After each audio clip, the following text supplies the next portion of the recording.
बहुत समय पहले एक छोटे से गांव में राजू नाम का एक किसान रहता था।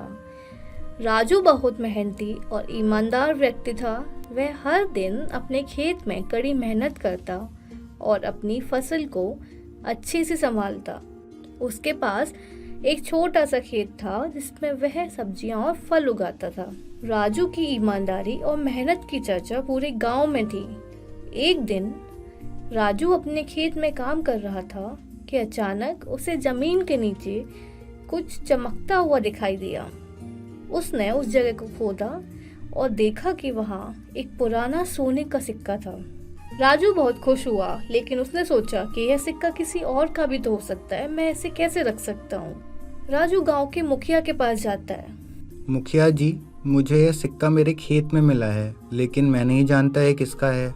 मुखिया राजू की ईमानदारी की सराहना करते हुए कहते हैं, सिक्का चाहे किसी का भी हो, यह तुम्हें मिला है और तुम ईमानदारी का परिचय देते हुए यह मेरे पास ले आए बजाय अपने पास रखने के, इसलिए आज से यह सिक्का तुम्हारा है। राजू सोने का सिक्का लेकर घर वापस आया और उसे सुरक्षित रख दिया। कुछ दिनों बाद राजू अपने खेत में फिर से काम कर रहा था कि उसे एक और चमकता हुआ सिक्का मिला। उसने फिर से वही किया और सिक्का मुखिया को देने चला गया। इस बार भी मुखिया ने राजू की ईमानदारी की प्रशंसा की और सिक्का उसे वापस दे दिया। राजू की ईमानदारी का यह सिलसिला चलता रहा और उसे कई सोने के सिक्के मिले। उसने सभी सिक्कों को गांव के मुखिया को सौंपा और हर बार मुखिया ने उसकी ईमानदारी की सराहना करते हुए सिक्का उसे वापस दे दिया। शहर में एक बहुत बड़े व्यापारी रहते थे, सेठ गोपाल दास। एक हादसे में उन्होंने अपना परिवार खो दिया।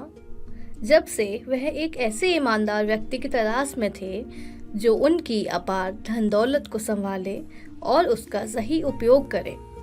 फिर एक दिन उन्हें राजू के बारे में पता चलता है और वह गांव जाने का फैसला करते हैं। सेठ गोपाल दास गांव आते हैं और गांव वालों को बताते हैं कि वह एक बड़ा व्यापारिक सौदा करने आए हैं, परंतु वह राजू की ईमानदारी के बारे में जानने और उसकी परीक्षा लेने आए थे।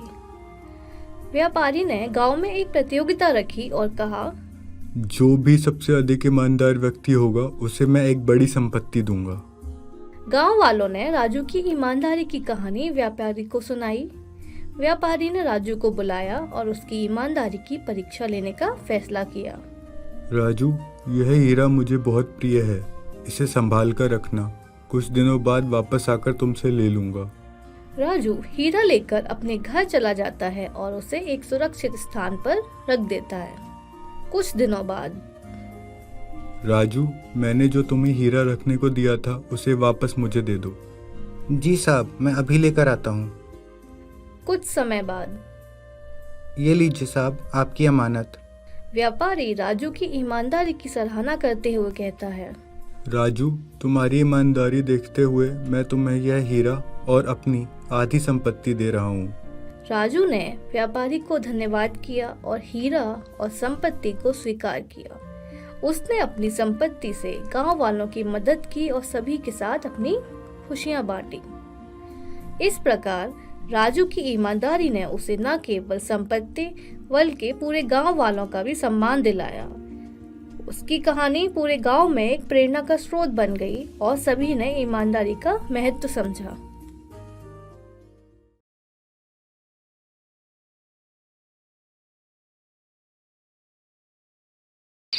चमनपुर नामक एक छोटे से गांव में भाई बहन रहते थे, जिनका नाम रोहन और राधा था। रोहन बड़ा भाई और राधा उसकी प्यारी छोटी सी बहन। दोनों का रिश्ता बहुत ही मजबूत और प्यारा था। राधा को हर साल रक्षाबंधन का इंतजार रहता था, जब वह अपने भाई की कलाई पर राखी बांधती और रोहन उसे वचन देता कि वह हमेशा उसकी रक्षा करेगा। इस साल रक्षाबंधन के कुछ दिन पहले गांव में एक अजीब घटना घटी। गांव के पास वाले जंगल में एक खतरनाक डाकू का समूह छिपा हुआ था। वे लोग गांव में लूटपाट करने की योजना बना रहे थे। गांव वाले बहुत डर गए और उन्होंने गांव की सुरक्षा के लिए योजना बनाना शुरू की।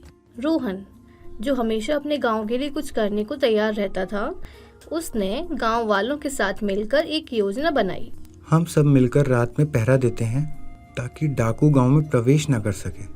राधा को अपने भाई की चिंता थी, लेकिन उसने भी अपने भाई का हौसला बढ़ाया और कहा, भैया, मुझे आप पर पूरा भरोसा है कि आप मेरी और सभी गांव वालों की रक्षा अच्छे से करेंगे।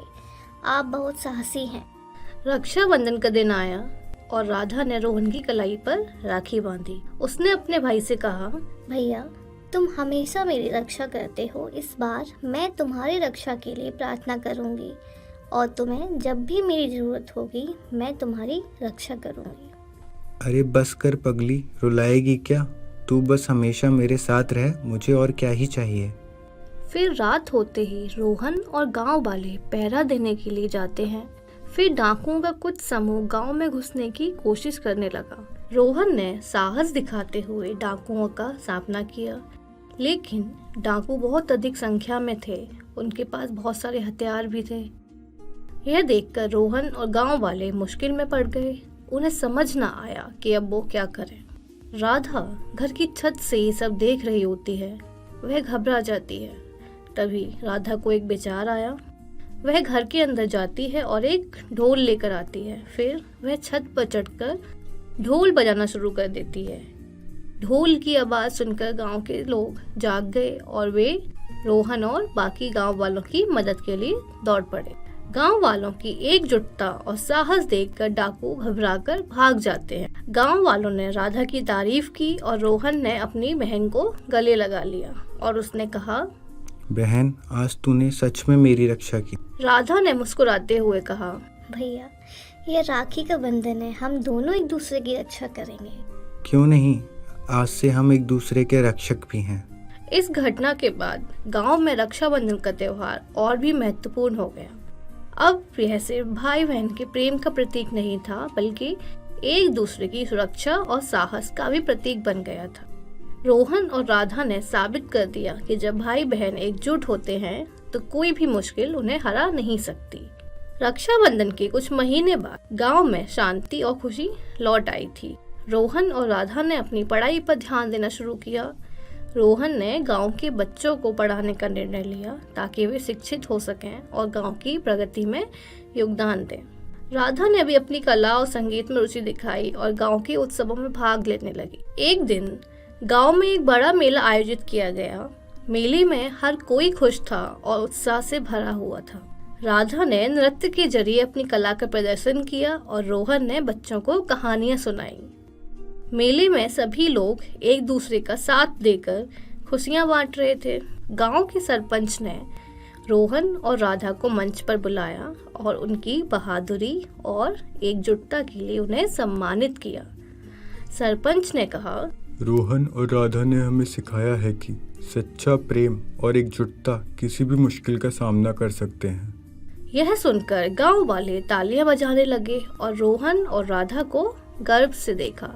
उन्होंने अपने गांव को एक नई दिशा दी थी और उनके प्रयासों से गांव में शांति और समृद्धि आई। रक्षाबंधन का त्योहार अब सिर्फ एक दिन का नहीं रहा, बल्कि यह पूरे साल मनाया जाने वाला एक अनोखा बंधन बन गया, जिसमें भाई बहन एक दूसरे की रक्षा के लिए हमेशा तैयार रहते। रोहन और राधा की कहानी ने गांव वालों को यह सिखाया कि भाई बहन का रिश्ता सबसे मजबूत और अनमोल होता है।